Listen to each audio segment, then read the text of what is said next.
Could you please all raise your hand who doesn't know who what the millennium problem is? I also think there's another value to these tapes. I think they could be of interest to someone in any case, even that characters in movies are surviving these really lethal.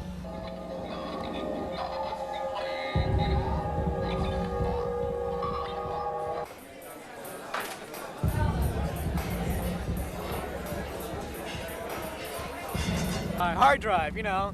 It's like, you know, you get a hard drive and it's really small these days, right? You get them in your laptop.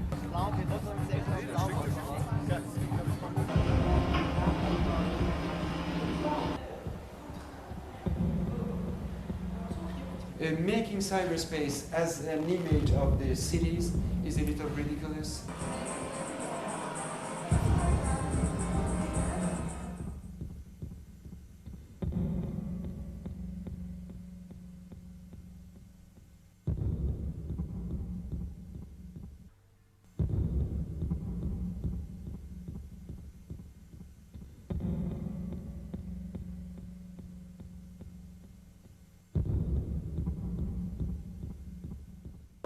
Dat DEAF, dat zal wel gaan over dat catastrofale ongeluk, dat hele grote ongeluk met drama.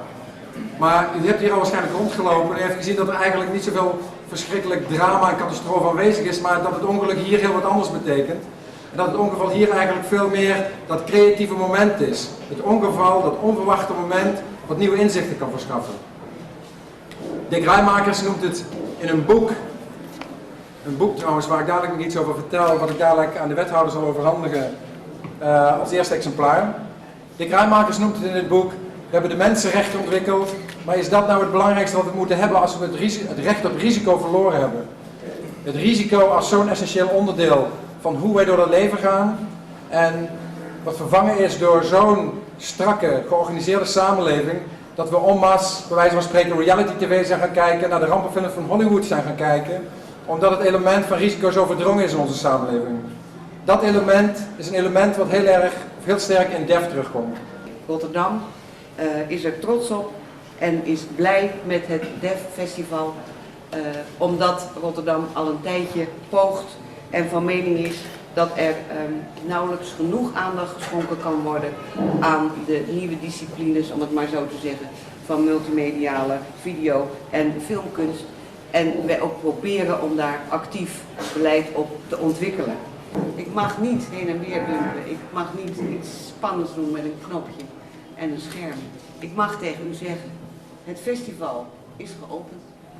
Dat is nieuws.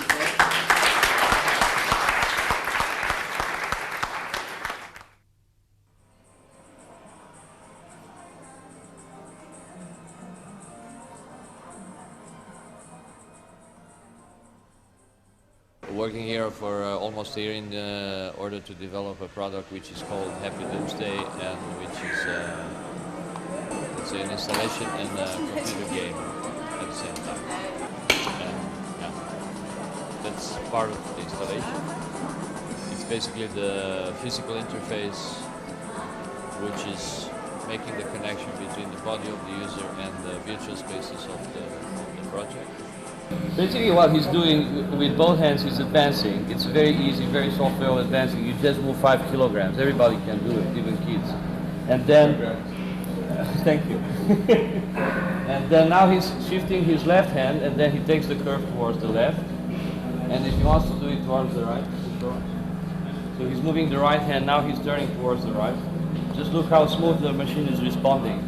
The computer is responding to the machine. And now he wants to go downstairs, there is an extra room there. He just pushes the pedal, and the pedal is corresponding to the camera tube. So if he pushes totally down, he looks at 6 o'clock, and the good thing about this system is that you always go where you look. So you have a total freedom, your body is moving all the time, you feel very well coordinating your movements with the places you see, and where you want to go, there you go immediately. And it's a flying mode, a total flying mode, but at the same time you can crawl, you can go and hit objects, for instance. Yes, we did it. Okay, this is a beta testing. I mean, we didn't see those features before. We were just talking about them.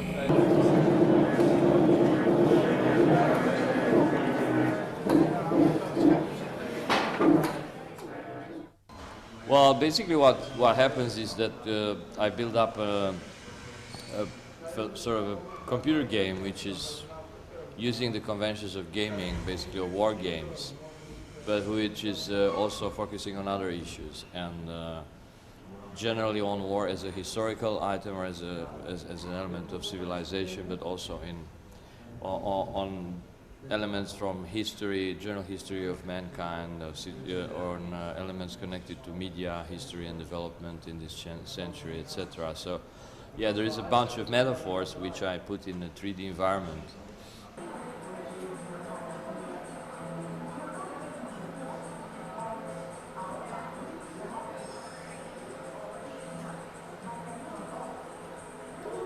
My first idea was that it's about, as you said, physical effort and exhaustion, and also about physical involvement in something which is about war. I mean, basically all the game culture is about sublimated violence, and this game particularly is a game about political wars, not about fictional wars. Well, it translates them into fiction. So in one sense, I think that it's quite a direct way of maybe pointing to people to the fact that war is sort of a personal affair of everybody, in a way. So basically, when you push those handles and you see the map of Europe changing, I mean that's sort of a very direct, maybe too direct translation, but I kind of like it, that you really can influence history.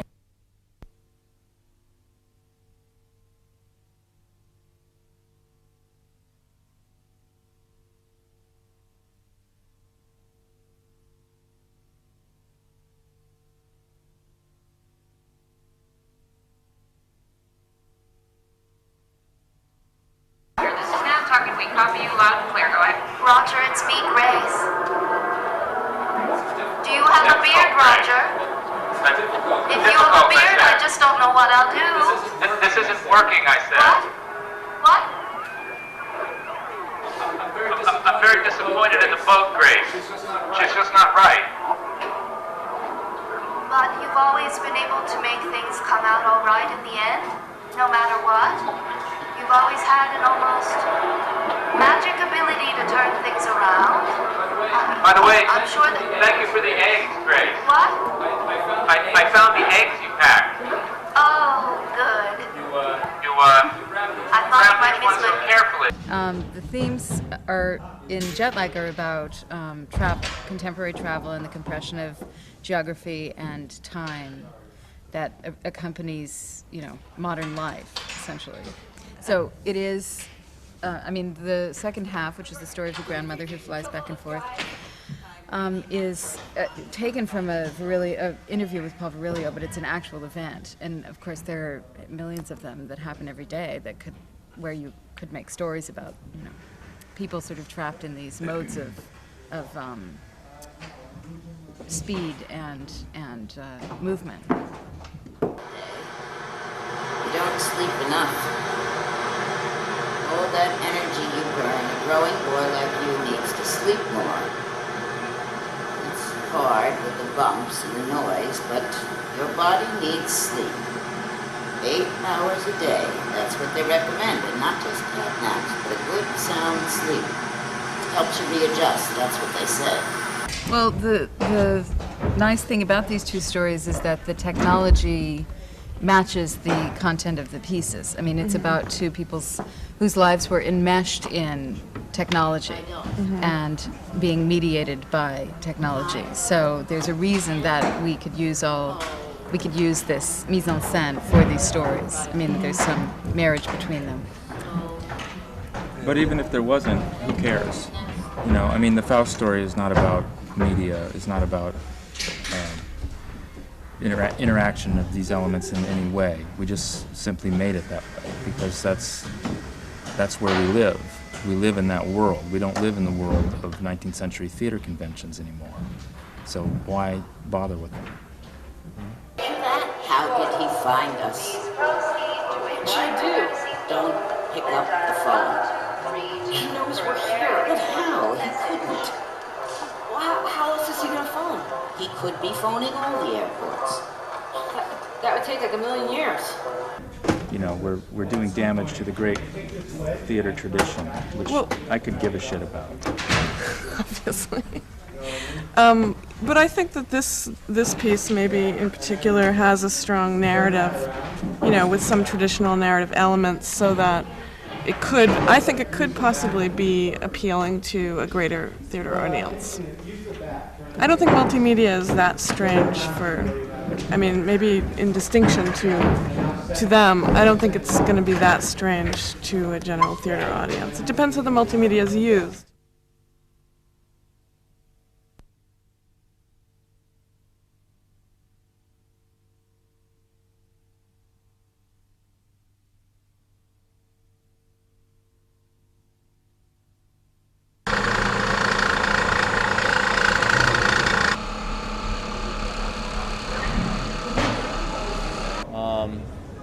This is my project up here on these columns. It's a project called The Live Room, Transducing Resonant Architecture. Basically, V2 asked me to come down here, engage the site with some of my mechanical resonators. Basically, I've engaged 4 major columns in their site and their structure. These resonant devices that I attach to them engage the whole building, and it tends to peak up in their offices on the 4th floor, or 3rd floor actually, in Dutch. But where do you get the resonance from then? The resonance comes from, basically I work with motors that spin in a controlled fashion, and they have weighted offsets on them. So they're unbalanced motors, and so when they rotate, they shake, and they actually vibrate whatever they're attached to. These devices don't make their own sounds. They make sound as they're engaging to something else. So essentially turning the architecture into a type of speaker, you might say. Frequencies I'm working with, where if you ever tune a guitar, you got 2 strings that come close together in tune, they start pulsating a little bit. I'm doing the same on these columns, and that's why I have doubled up oscillators on each column, because I can produce B frequency on each ones. There's no amplification. Oh. It's all passive radiation through engaging the architecture of the columns. So it's vibration from the motors that I design, attached to the columns, so vibration travels from the motor to the columns, travels up through the whole building. And the building, what you hear is actually the vibration of the structure, and that's pushing air, so that comes out as a sound.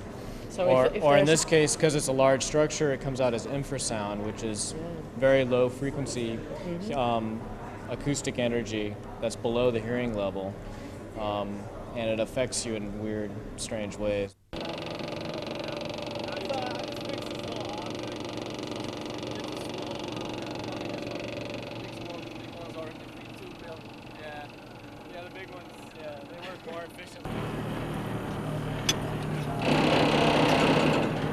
Oh, dude, just find the thing to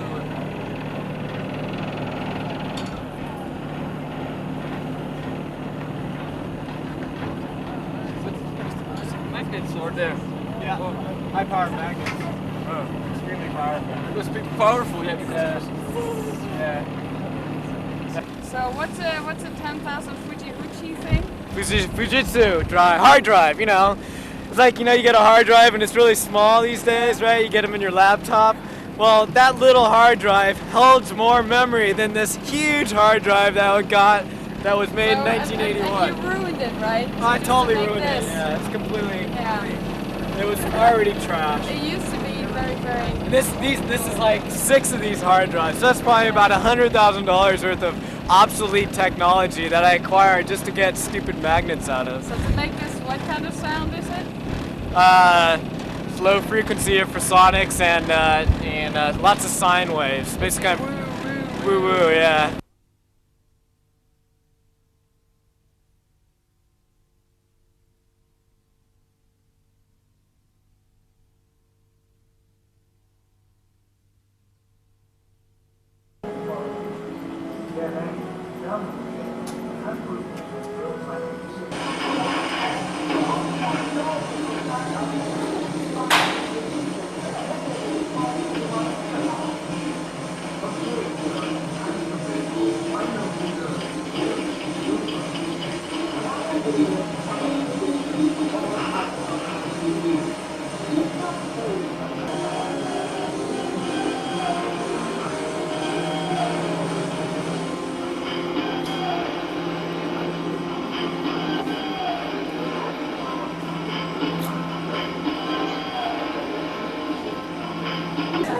Why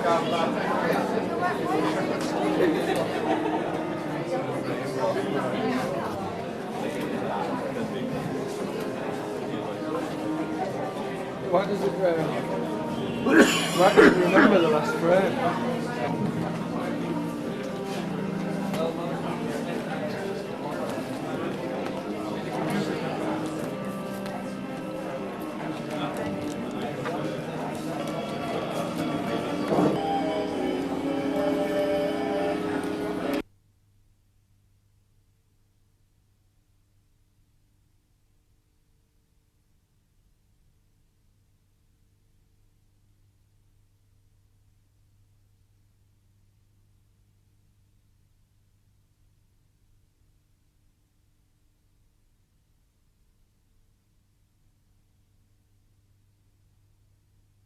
Who hasn't read NetTime or doesn't know about it and needs further introduction? Okay, so then just a little bit more on NetTime itself. Okay, it's basically a mailing list. A mailing list is a redistributor of emails. You don't have one receiver, you have a whole list of receivers, and you send your messages to this software, a little script, which is distributing this one message to a lot of receivers, and you can subscribe to this list, and there you have a mailing list. It's a very simple piece of software, maybe one of the oldest forms of net communication were mailing lists. Just a couple of aliases in a mail file and you have a mailing list. The story of a little group starting this discussion network, exchange network, text exchange network. There are many names, some call it a text television, like a channel for the your daily portion of texts. Every morning you open your inbox and you have your NetTime messages. But it's also more serious. It's about a notion of critique to refresh the idea of criticism, which is not very popular in let's say media discourse. At least the net discourse was, when we started, not very critical. It was very euphoric. Now we can face the rise of net critique on a kind of popular level. It's maybe important to describe the network of people that has grown up around this list, and that out of 850 people, I think I could take the sort of group of 200 people that participate often in the list and participate in events around the list. So they're meeting in different cities around the globe, meeting at different events like this, and more importantly, they're exchanging their ideas, and they have the feeling that they can exchange their ideas. They have a feeling of familiarity with people they've never met because of posting on the list, and I think that's very important. So, and I guess I won't name their 200 names, and I couldn't. Oh, come on. But it struck me as a pragmatic approach to thinking about how art, media, and theory would kind of go together. All of those incredibly long articles that come across the air from NetTime, I either delete, read the first paragraph of, or if they look really interesting, I'll download them.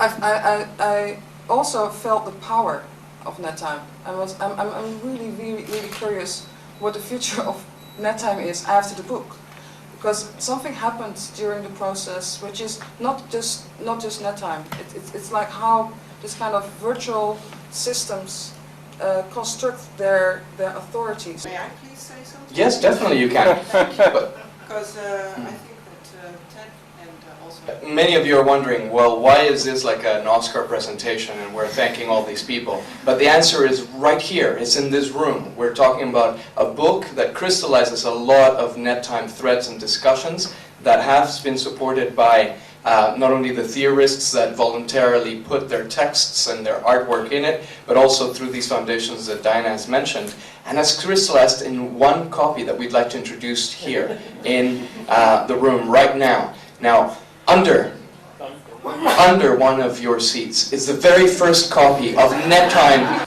Let's do this like TV. Hello, how are you doing? What's your name, please? Rama Kazan. Where are you coming from? From France. I live in France. From France. Excellent, yeah, there we go. Fabulous situation. Have you ever heard of NetTime before? Yes, I have, yeah. I'm a subscriber. A subscriber, ladies and gentlemen, there you go. want to go to the bathroom right now. Let's make a list of all the authors who are proclaiming their copy.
What I wanted to do was build three versions of the same space and make them as similar as I possibly could, specifically to get at the differences between what it's like to work in a virtual space and what it's like to work in a space that you can actually enter in the physical world, and what it's like to manipulate a model. The idea is that on the screen, all you see are the surfaces, so that until you actually move something, you don't know which thing on the screen belongs to which version. For instance, if I walk over here, if I decide I want to move the yellow couch that's up there, and I walk over here, where I think the yellow couch is, but there's no yellow couch over here,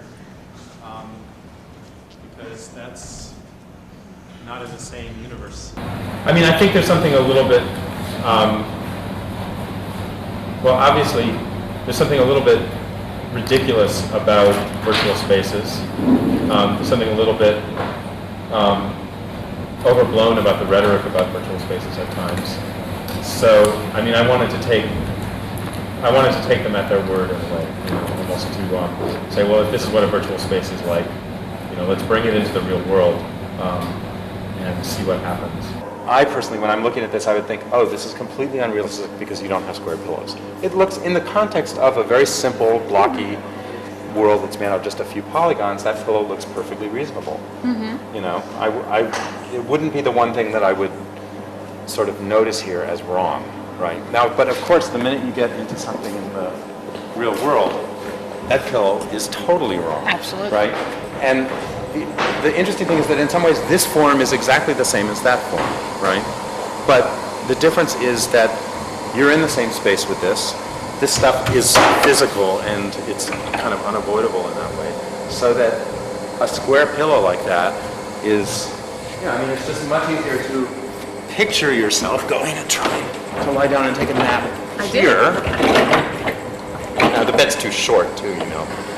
I mean, this is just not comfortable. No. Not in the least. But there's a lot of other problems with the furniture. I mean, okay, I designed the furniture first on the computer, right?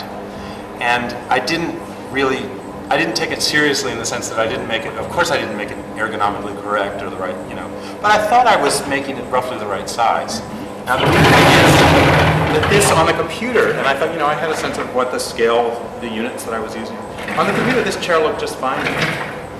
Okay? Now, on the computer, the interesting thing is that on the computer, and again, this is like the pillow on the bed, if you look at the chair on the computer, you might notice that it's a little oversized for the rest of the furniture. But it's not something that really hits you, you know, hits you right in the face. But of course, the minute you come here and sit on the chair, you know, you feel like you're 6 years old, right? And I thought the chair was right because I thought, okay, I'm designing a desk, designing a chair, and of course, when you sit on a chair at a desk, the chair has to fit into the desk, which it does. But the problem is there's no room for your legs. The promise I'm making is that you can experience this world 3 times in some way. and that those 3 times can be confused with each other when you think back and remember them. So that in the end, when you think about what your experience of this piece is and what that space is on the screen, in some way it is disorienting or confusing enough that you might remember being inside the computer or inside the model, or you might remember picking up the furniture in the big model and, you know, seeing the big model from above, being able to rotate the big model as though the whole thing spun in space. I mean, all of those kinds of confusions where the things that you can do in one version that you can't do in another might be confused. To me, that's, I know it's sort of prosaic next to the idea that you'd be able to fly around in a virtual world or something. But to me, the fact that it's so tangible, the fact that you actually do get to kind of do those things, even if each one of them is completely ordinary in some way, the fact that they're all put together makes for a kind of experience that, you know, there's maybe the potential that when you think about the experience later, you might remember something happening that's much less prosaic than that.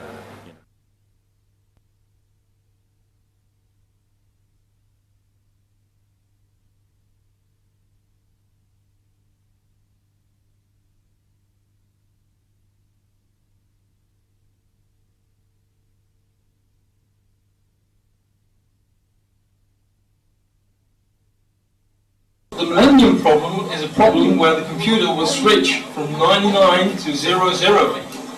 That means that the computer will think it's 1900 and not 2000. Okay, does that make any sense? Next year, no, sorry, the year 2000 is a leap year, schrikkeljaar in Dutch.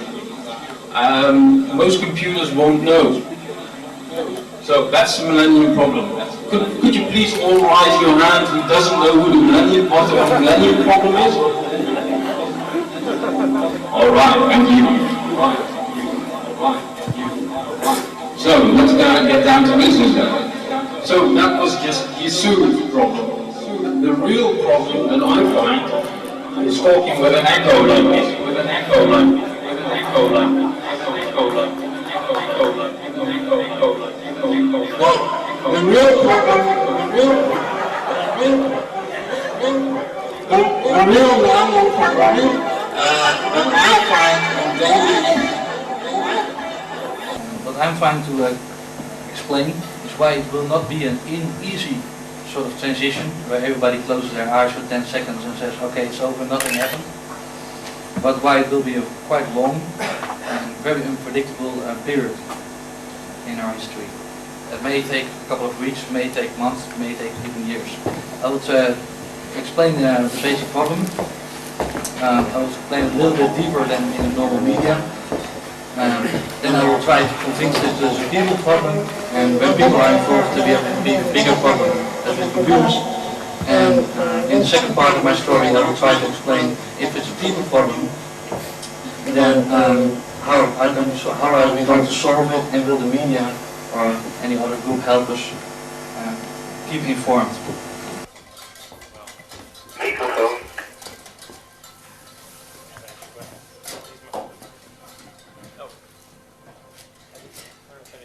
I'll talk loud. Luckily for me, my life is completely on the mercy of unpredictable accidents. Otherwise, I would have no meaning at all.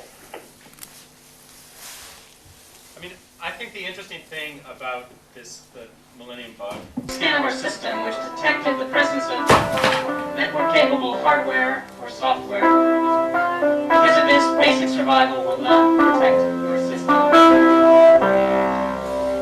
So we're going to go back now and try a higher level of full of romances with no spores, reading a book, but it doesn't compare to a mushroom full of romances with no spores, reading a book. So we really do have a large problem. And this is the final piece of the jigsaw. Why is nobody really interested in this? I speak to my students and I ask them a question. I say, how many of you think that the millennium bug is overhyped? That it's all too apocalyptic, it can't be true. 80% of my students will put up their hand. And then I say, keep your hand up if you have one shred of evidence to back up that supposition. And none of them ever do. The optimism, I get it from the projects that I do and that I see and that I'm a counselor in.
This is a kind of extension of telephone. It's a very easy way to think about this piece. This moment, just two terminals in an exhibition place, but theoretically and technically it is possible to distribute in another building, in another places. Then this time I try to connect ZCam in Germany.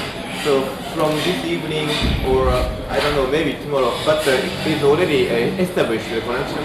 And in the exhibition time, you can play 2 people, then 4 people in a cyberspace and sharing the same cyberspaces and also talk each other and also play and share the experiences.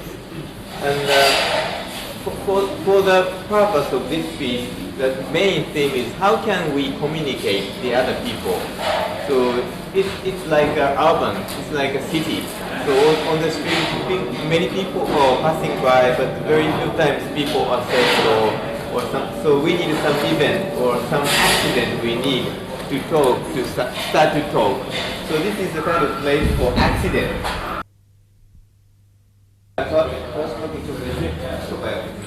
So I want to show you how can we make that place. So this is he in the cyberspace, and we can go nearby, and we can go into the moment. This is the kind of I call this space is an intimate space, intimate sphere. This is very special because just the 2 people can eat. Ja,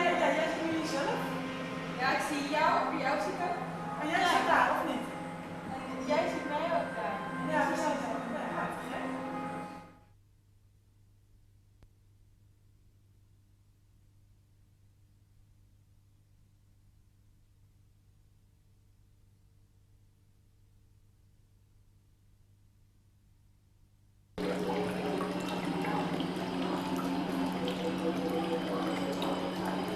Explain the project and your performance. That it was based on an oracle of an originary source of language, which comes through a mediumistic figure, a medium figure person in between nothing and language, and I performed the middle of the oracle. And I use materials in the space, and I use the speech recognition which goes through this ear, through the computer, and projected down onto there. And any sounds in this space which goes into the ear are turned into, it's recognized as speech. but the computer is badly set for recognizing speech properly. And so all we have is very basic few syllables and words for which the sounds are translated into speech over there. So the setup is based around an internal idea of hearing and body and brain and ear, and this electronic mechanism is a copy of that physical relationship. My role as a performance artist is based on an ancient Greek idea of the Pythia, who was the medium at the oracle and would make frenzied vocal declaimings and gibberish, which priests would sit down and interpret into verbal language to give people answers to all of their problems, things that they want to consult the oracle about.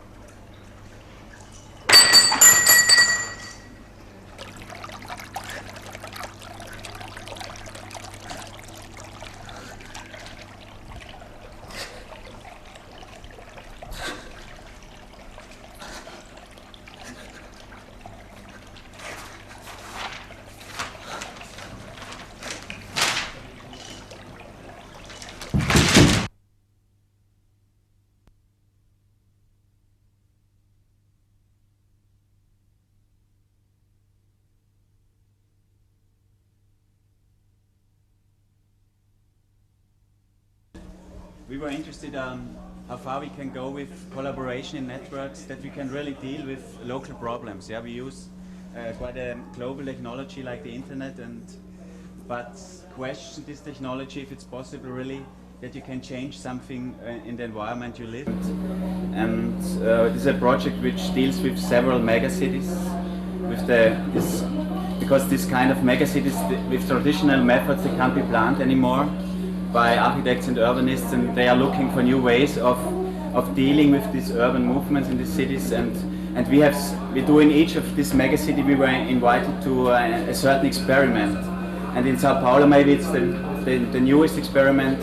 We are collaborating with 10 young Brazilian people. They are either urbanists or architects or are just finishing their studies, and they put in a database their experience or their thinking about the city Sao Paulo they live in.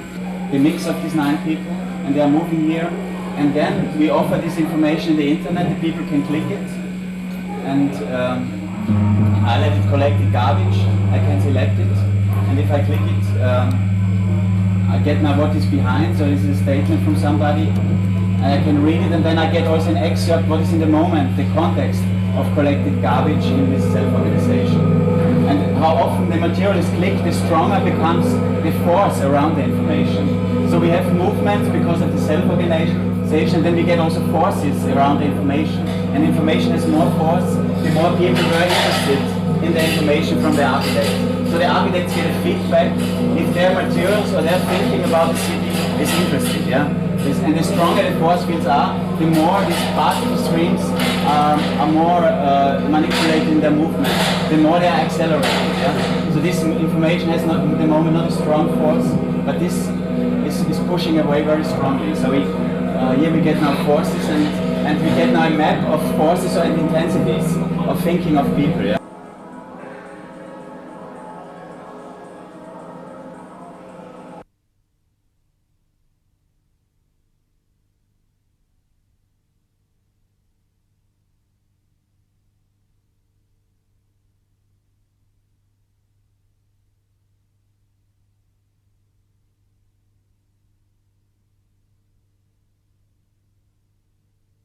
William E. Kurtz, president of the Association for Strategic Accidents, gave a dinner last night at the New Hilton.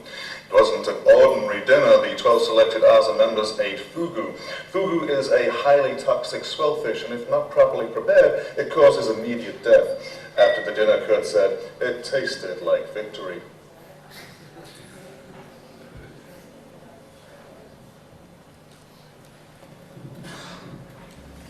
Now, the foundation of the ASA was an attempt to make the concept of voluntarily sought risk popular.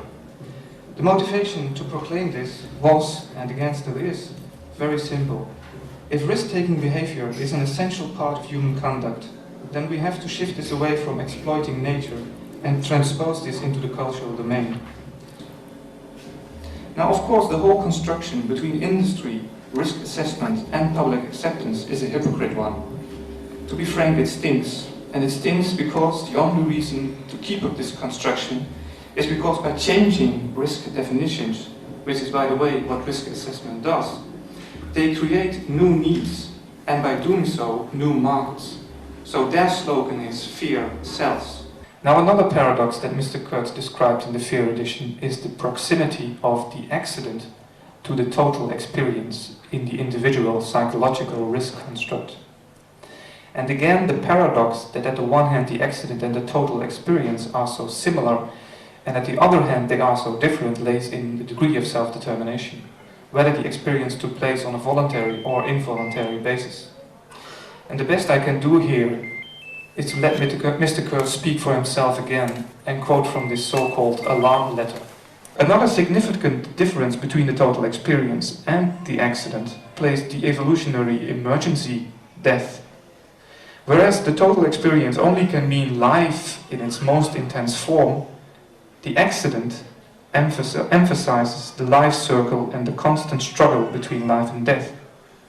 The accident shows that mankind is prepared to accept the death of a few for the benefit of collective prosperity. Unquote. A great name, The Art of the Accident. And I want to talk generally about the context first and talk about a couple of projects, because by way of introduction, the Bureau of Inverse Technology is an information agency servicing the information age.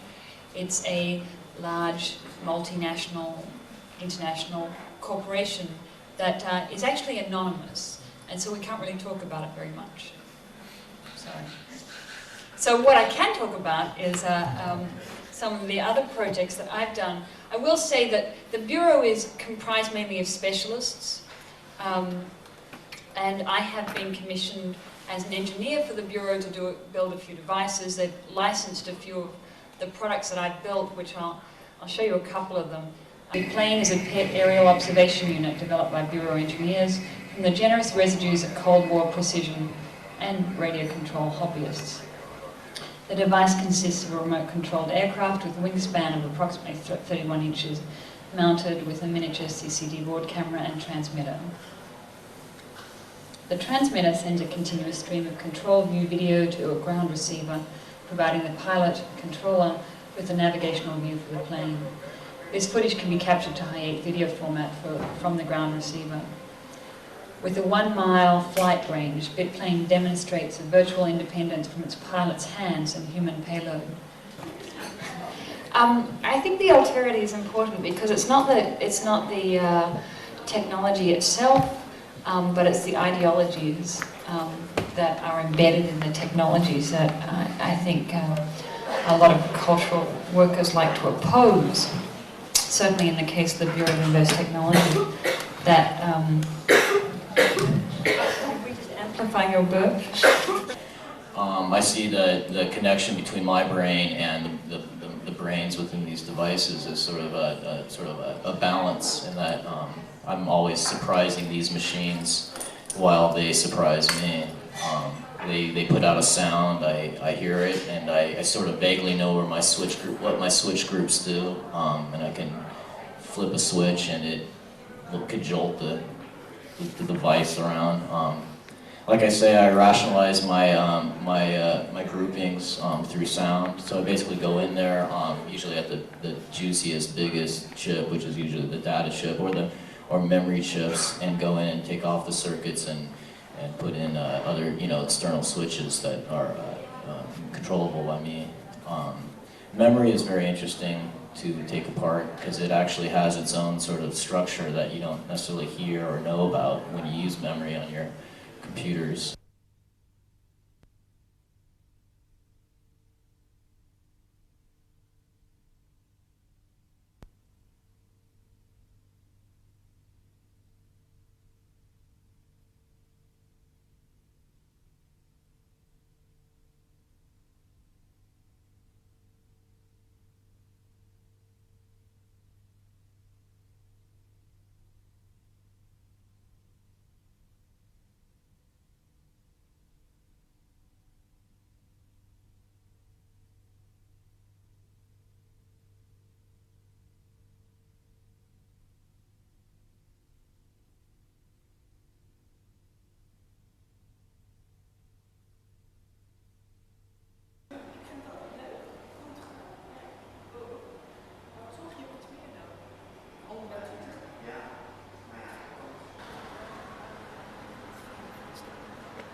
The term trans-architectures from Marcos Novak stems from a discussion between architects and designers, influenced by the experience with computer technologies during the design process. They are developing new concepts of time, space, shape, structure, and constructions. Trans-architectures is about simultaneous practicing architecture and media, combining design and machine, and about the shift from form and space to process and build. If today, however, with this trans-architecture exhibition, we talk more in terms of a mouse and of a TV screen and of a computer, it is not because we've completely abandoned the pencil. It is simply because the mouse, just like Pollock's stick, the conductor's wand, the pencil, or even the dancer's body, can be understood as a medium. The mouse, apprehended as a medium, permits us to re-question and at its best redefine the space that surrounds us. Its free movement shows us and proves to us that space is highly plastic, flexible, and mutable in its dynamic evolution through motion and transformation. Finally, in many cases, the use of the three dimensions have been enhanced with the fourth dimension, which is the fourth dimension being time, and of course the information that evolves with time. It's a competition between liquid communities, competition between digital communities. So since you put this history in front of the cyberspace, you will see that making cyberspace as an image of the cities is a little ridiculous. Making Alpha World and these poor sides of communication, the communication is very poor, the architecture is poor, but I think that we are all trans architects. We are trying to think about organic way of thinking, mechanical way of thinking, theoretical way of thinking, and we are trying to shift a little all these paradigms which are still keeping the real architecture in this static and steady and stable situation. And don't forget about this important paradigm that the language at the higher dosage could be a weapon. And the higher dosage of information is a weapon which will kill some of us too. Okay, thank you.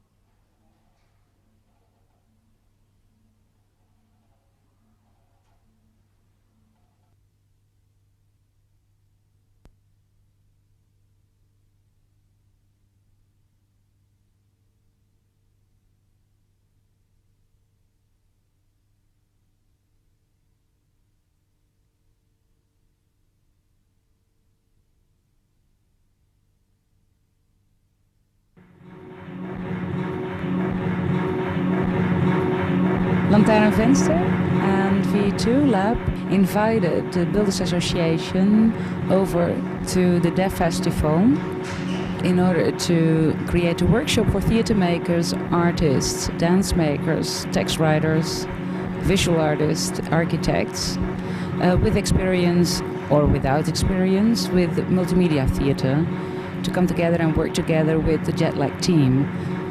Next to me there's Jessica Chalmers. She is the text writer and dramaturg of the Builders Association.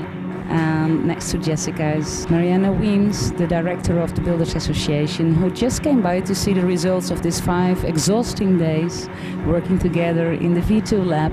Hi.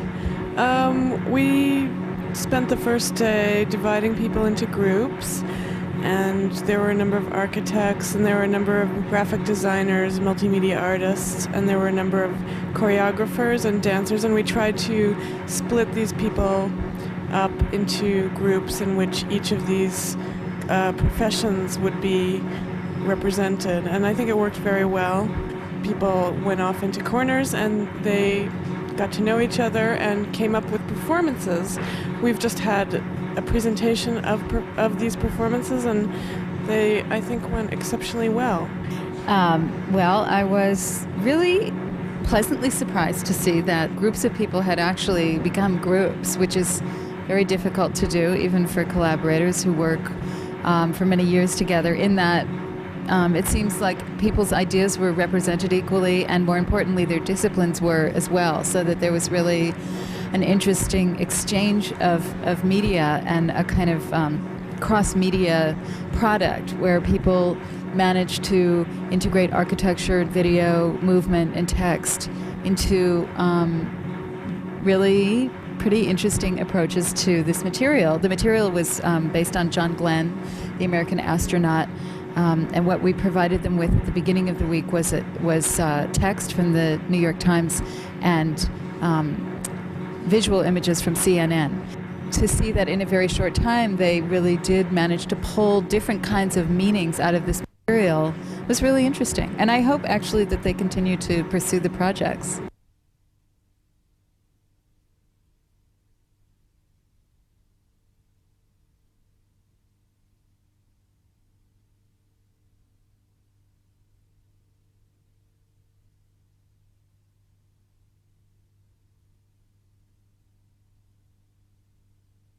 Okay, my name is Seiko Mikami. I'm Japanese, and so this time, last DEAF, I did for eye tracking a project for more concentrated eye, but this time this is for permanent collection. ICC kind of NTT, like telephone company here, PTT, like that kind of museum, and so I have permanent collection there.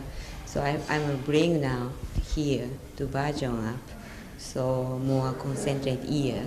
So people get inside this room can hear internal sound which is like heart and lung, this kind of body inside sound. There is scope, and one is you can control yourself and brain thing, but also you can hear inside. But also two situations. One is more goes to computer and numerize it. More parameter and thing, and then back to you. And this is like 3D sound without headphone.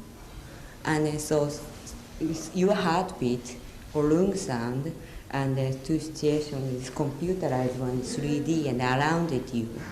And so that is basically technically does this room.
how the accident is actually developing through the symposium. That means we have two scenarios, possibly.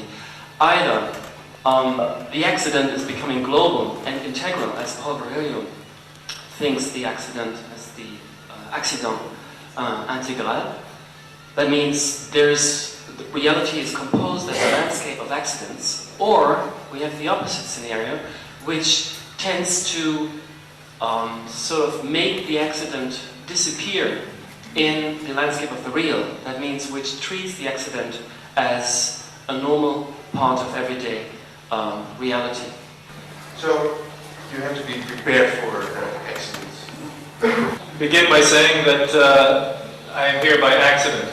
Close enough, but never exactly on the existing building structure. So breakdowns and accidents, considered on their own terms, might be seen maybe as just a return to a kind of equilibrium. Any tiny opening in the way the environment is defined, the creatures will discover that opening. Pupil, but wrote a second paper in the same issue about the theory of this pupil. Everybody believed it was his invention. He later had to. But I think we're sort of getting back to the question of the beginning, actually, and Stefan Finke, who's not here in the moment, I suppose, is probably going to talk about it tomorrow. It's really the basic question: is the accident actually sort of contaminating the substance to such a point that there is no accident anymore, but it's so much an intrinsic part of reality, or is it in the traditional way still so that we can sort of talk about a reality which is normally more or less happening in a regular way, but then interrupted by specific accidents. So I think we have to make our minds somewhat up. But let me jump in here.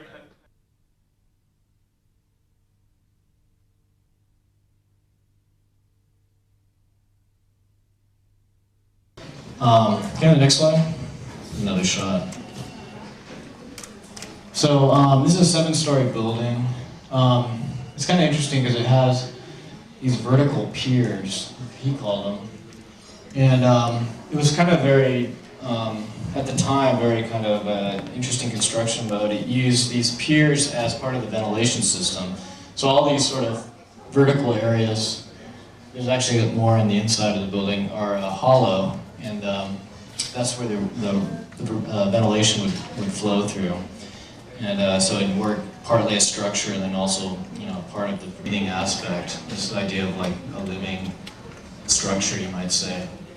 So my intention was to sort of like find the sound inside these spaces, these breathing spaces, and bring that sound back down into the gallery space to sort of magnify that aspect.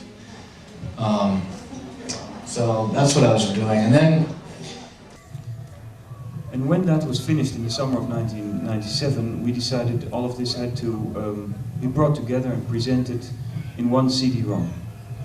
And over the last few months, this crew of people, I mentioned them before, and people I admire more and more every day, they came together from all kinds of backgrounds on the top floor of the Bali to bring together an age of material in the multimedia format that seems to have been invented almost for Fluxus movement, the CD-ROM, which is hybrid, which is non-linear, which is movable, which is almost labyrinthic in its forms, and about the attempt to unify content, design and technology into one CD-ROM. We'll hear from Yarif Altafin, and you'll see in his presentation that again in the CD-ROM itself we find the tension between the dream of the collective work of art against the seduction, the dangerous seduction of technology. To the second screen, which is actually the first linear interface of the CD of the lectures. And we are now in a lecture of Laurie Anderson, and this is the interface of level 2 of the CD, which work in a certain way as a sort of karaoke system, where you can hear the lecturer sing to the text. We have a night and day mode, and another thing we built into it, which again links to a very peculiar point of multimedia, is the connection between analog and digital media. We'll come to it later, because of, of the fact that most of the media on the CD is very old, there's actually very little digital media by nature. We digitalized all, but